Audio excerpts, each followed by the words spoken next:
新手开车有5大好习惯，这是暴弟开车多年以来总结的经验。新手掌握以后，不仅开车安全，还能有效提升你的车感。开始之前，暴弟先跟老铁们说一说如何调节咱们这个坐姿和座椅，因为这影响着咱们开车的舒适性和视野。打好基础才是关键。调节座椅其实很简单，我把它总共分为了3个步骤。首先，第一个步骤，先调节座椅的高低。很简单，咱们坐上车以后，往前去看。当你这个座椅高低调节到咱们刚好能够看到挡风玻璃中间偏上一点的位置，并且能够看到一点引擎盖的时候，这个时候咱们的座椅高低就是刚好的，并且此时大家看一下我的头顶距离这个车顶有1拳的距离，这个高低就是说刚刚好的。这个时候咱们看前方的视野最宽广。接下来第2步就是说调节座椅前后的一个距离，大家看一下调节座椅前后的距离，对不对？为什么说这个距离要放在第2步去调节呢？因为咱们来看一下这个座椅它的一个高低并不是说垂直上升下降的，我现在是往下降座椅，你会发现它往后撤了，然后呢往下降，就是说斜的往下了，对不对？上升的话它也会往前往上，它是斜上，所以说它不是一个垂直上升下降的过程。那么如果说我们前后调节好了，靠背也调节好了，你这个上下它就会重新把它打乱。所以说我们先调节好这个座椅的高低以后，再调节前后座椅距离。前后它是垂直前后的，大家看一下，对不对？咱们明白其中这个原理以后，它就好办了，好解决了。咱们前后如何去调节呢？前后其实也就调节咱们腿部的空间。咱们坐在车上以后，咱们先把右脚放在咱们刹车踏板正下方，然后呢伸踩下去，踩下去以后，咱们根据这个大腿和小腿之间这个角度弧度去调节。根据实测，咱们腿弯这个腿弯在110度左右最为舒适。咱们看一下，我往前调节一下好，这个角度大腿和小腿之间的角度110度左右最舒适。这个角度无论你是紧急情况下需要伸踩刹车，或者说咱们腿部空间距离这个转向支柱也不会太近，对不对？这样咱们切换油门和刹车的时候，不会说因为这个转向支柱而影响咱们腿部的空间。那有些新手暴弟给大家做一下错误示范，他调节的特别靠前，他的腿已经顶住了这个转向支柱。大家看一下，这个时候你的腿弯不仅小时间长了这样卷缩的容易累，而且呢你切换油门和刹车很容易被这个转向支柱给影响到。所以说咱们前后距离调节到咱们伸踩刹车以后，这个大腿小腿110度左右最为适宜。这个时候咱们腿距离这个转向支柱有1拳的距离，对不对？这个时候咱们腿既可以放松，也可以踩到油门和刹车，并且呢咱们切换油门和刹车也不会说影响到，是不是这个距离非常的妙呢？还有一点咱们要注意，很多新手他座椅调节靠前以后，这个靠背也特别的靠前。来看一下因为紧张的原因，他觉得越靠前视野越清晰，越靠前越好。其实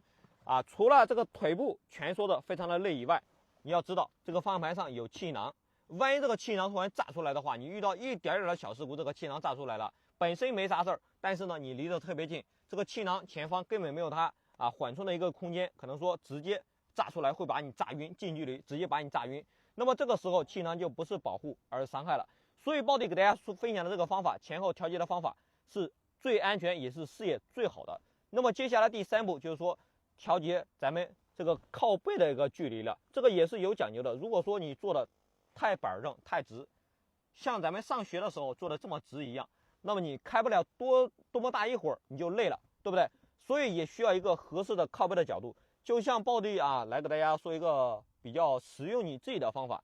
你把手臂这样自然向前伸直以后，这个手腕刚好能够搭在这个方向盘的顶端以后，根据这个坐姿你去调节靠背。好，你的背贴住以后，你的手腕刚好能搭在方向盘的上端，这个时候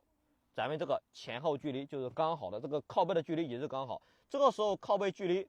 大概也就是说110度左右。这个时候咱们无论是长途驾驶还是说在复杂的路况开车，咱们开车视野也好，坐姿也舒适。这个时候开车不容易累，而且呢咱们胳膊手肘打方向盘也有一个弯曲的空间。有句话说得好，楼想要盖得高，地基必须要扎实。只有开车坐姿没那么累，才能减少安全隐患。你觉得暴弟说的对不对？好，坐姿调节完以后，接下来咱们进入正题。首先第一个好习惯，也就是说打方向盘的一个打法。我发现很多新手握方向盘啊，都是像暴力这样一个手这样去搓方向盘，对不对？他觉得这样很帅。那还有的老铁呢，他可能说啊，一只手勾住方向盘的上方去打，还有呢是两只手这样拽住下方去打，反正各种各样的都有，五花八门啊。你记住，咱们打方向盘的时候，千万不要啊为了花哨而去打方向盘。握方向盘的时候，一定要将我们的双手握在方向盘的左右两侧，也就是说9点钟和3点钟的方向。咱们握紧以后，大拇指在方向盘的上侧啊自然伸直，大家看一下，对不对？自然伸直，不要这样紧扣住方向盘。为啥呢？暴力先给大家说一下啊，如果说你的拇指紧扣方向盘的话，如果说我们需要大幅度快打方向盘的时候，大家看一下，你握这么紧，这边可能说打的时候会影响咱们这个拇指，会影响到打方向盘的速度。如果说没有影响速度，就会弄伤你的拇指。所以说我们这样拇指这样自然伸直，它就不会说影响到我们快打方向盘。还有就是我们握方向盘的时候，不要死死的牢牢的抓着这个方向盘。可能说很多新手比较紧张，可以理解，但是坏习惯咱们就得改，因为你握得越紧，咱们就容易导致你的身体僵硬，变得不灵活。万一遇到紧急情况，你根本反应不过来。所以说咱们握方向盘的时候，只需要轻握方向盘的3点钟和9点钟就可以。那么第二个好习惯就是说，咱们踩刹车和踩油门的时候，一定要养成背刹车的好习惯。很多新手朋友在开车的时候，总是喜欢把这个脚啊放在这个油门踏板上方，这样一旦你遇到紧急情况，你下意识的踩下去的就是油门，而不是说刹车了。这就是咱们很多时候可能说你一紧张踩下去油门，这就是咱们所看到的误把油门当刹车去踩了，对不对？所以咱们开车的时候，只要你不需要踩油门，咱们就把脚放在刹车踏板的正上方。万一遇到紧急情况，咱们下意识慌了踩下去，也是刹车，而不是说油门，这就叫做有备无患。第三个好习惯就是说，上车之前先看一下咱们这个后镜的角度。因为啥呢？因为咱们车子万一啊你被朋友开过也好，被家人开过也好，每个人的坐姿不同，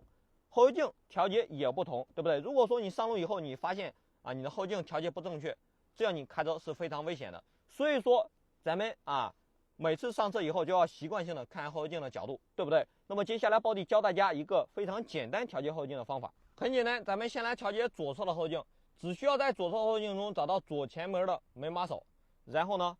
把它放在左后镜的右下角。好，大家看一下，就是这个角度啊。那么这个时候咱们左侧后镜就调节好了。此时天空地面各占一半，车身占据后镜的1/4到1/5左右，这个视野角度是最好的。接下来咱们调节右侧的后镜，右侧后镜的调节方法也是一样的。咱们先在右侧后镜中找到右前门的门把手，然后呢把它放在咱们后镜的右后镜的左下角。好，就是这个角度啊。这个时候咱们右侧后镜也调节好了。那么这个时候咱们无论是看后方来车也好，或者说看后方低矮的障碍物也好，都是视野非常宽广的。那么咱们再看这个中央后镜，这个中央后镜啊就非常简单了。中央后镜呢，咱们能够在咱们后镜中看到后方这个挡风玻璃全貌的时候，就是咱们这个后镜调节最佳的时候。大家看一下，能够在咱们后镜中看到后方挡风玻璃全貌的时候，这里暴力提醒大家一下，尽量不要在后挡风玻璃放一些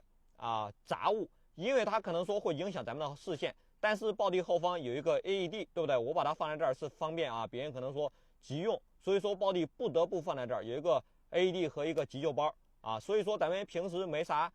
特别的需求，不要在后方后镜中放很多杂物。这里暴力提醒大家一下，咱们调节后镜一定要保持正常开车时的坐姿去看，因为后镜是你开车时去看的，你不能这样左右探着身去调节，对不对？这样你调节的是不精准的。那么接下来第4个好习惯就是说，新手开车上路不要只知道盯着前方去看。有些新手可能说没怎么开过车，一上路就非常的紧张，怕碰到别人的车，于是就死死的盯着前方某一辆车去看，或者说某一个点位去看。假如说突然旁边穿出一个车辆，突然穿出一个电动车你没有观察到，是不是容易发生意外呢？要知道咱们开车讲究的是眼观六路，耳听八方，也就是说我们的眼睛要时不时的观察一下我们周围路况信息，要让我们时刻处于一个安全范围之内，这样开车才能更安全。新手一开始可能说很难做到，但我们要学着去看，这样开车安全性会大大的提升，这也是防御性驾驶中的预估风险。最后一个好习惯就是咱们上路之前，你最好适应一下车辆上基本上咱们常用的功能，你不能说边开车边去研究档位怎么挂，再或者说走到光线不好的地方，你再去研究大灯怎么开。还有就是出远门的话，提前规划好自己的行程路线，提前设置好导航。你不能说边开车边用手机我边开车边去这样按着手机，再去查到路线、查到导航，对不对？你要知道，咱们开车就算你不说多么的快，以60码的速度去计算，2分钟可能说往前开40-50米，相当于10多层高的楼，你想想这2秒钟能发生多少事儿？所以说咱们开车上路，提前熟悉车辆还是很有必要的。包括咱们上车前最好能够绕车走一圈，检查一下咱们车辆的一个轮胎有没有破损、鼓包、划痕，有的话一定要更换到。包括咱们看车辆周围有没有什么影响出行的低矮障碍物，只有排除完这些安全隐患以后再上路，才能万事大吉。那么以上这些就是暴力开车时总结出的一些开车的好习惯了。新手要是能够掌握以后，能够有效的降低你开车的事故，有效提升你的安全感。那好了，本期视频就到这里，我们下期再见，感谢您的观看。